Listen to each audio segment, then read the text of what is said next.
Terça, 13 de setembro. Verso para memorizar.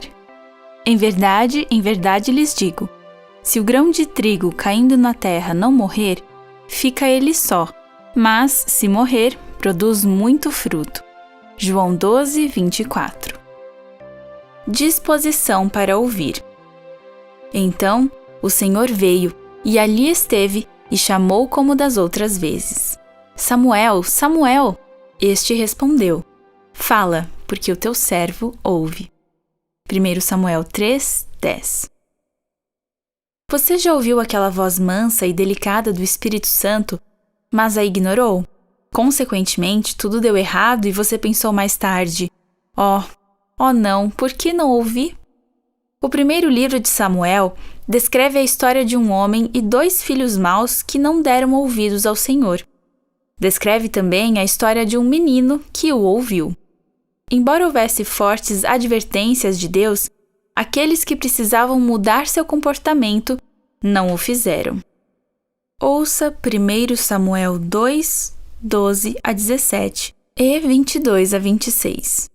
Os filhos de Eli eram homens malignos e não se importavam com o Senhor. O costume desses sacerdotes com o povo era este: quando alguém oferecia um sacrifício, o servo do sacerdote vinha com um garfo de 3 dentes na mão. E enquanto a carne estava cozinhando, enfiava o garfo na caldeira, na panela, no caldeirão ou na marmita, e tudo o que o garfo tirava, o sacerdote pegava para si. Assim se fazia a todo o Israel que ia ali, a Siló. Também antes de se queimar a gordura, o servo do sacerdote vinha e dizia ao homem que estava oferecendo o sacrifício: dê um pedaço desta carne para o sacerdote assar.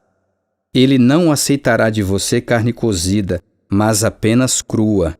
Se o ofertante lhe respondia: deixe que primeiro queime a gordura, depois você pode pegar o quanto quiser.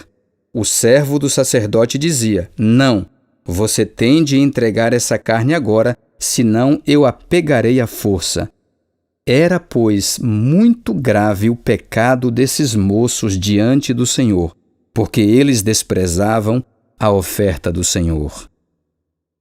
Eli já era muito velho e ouvia tudo o que os seus filhos faziam a todo o Israel e de como se deitavam com as mulheres que serviam à porta da tenda do encontro. E disse-lhes: por que vocês fazem essas coisas? Pois de todo este povo ouço constantemente falar das coisas más que vocês fazem. Não, meus filhos, porque não é boa fama esta que ouço. Vocês estão levando o povo do Senhor a transgredir. Se um homem pecar contra o seu próximo, Deus será o árbitro. Mas se ele pecar contra o Senhor, quem intercederá por ele? Mas eles não ouviram a voz de seu pai, porque o Senhor os queria matar.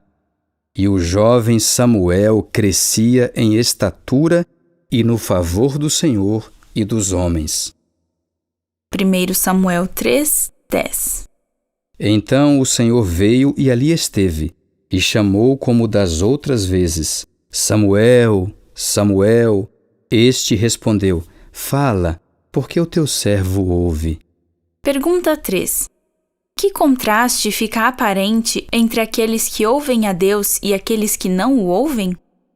Os filhos de Eli tinham outros interesses em mente, além da vontade de Deus.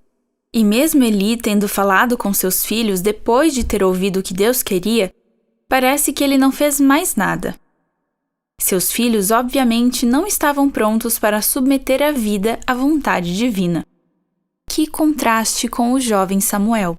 O pregador Charles Stanley descreveu como é essencial cultivar a disposição para ouvir a voz de Deus e chamou isso de mudança para o neutro.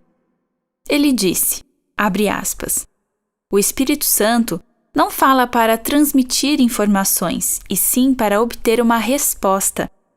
E ele sabe quando nossos interesses têm uma fatia tão grande de nossa atenção que é uma perda de tempo sugerir algo em contrário.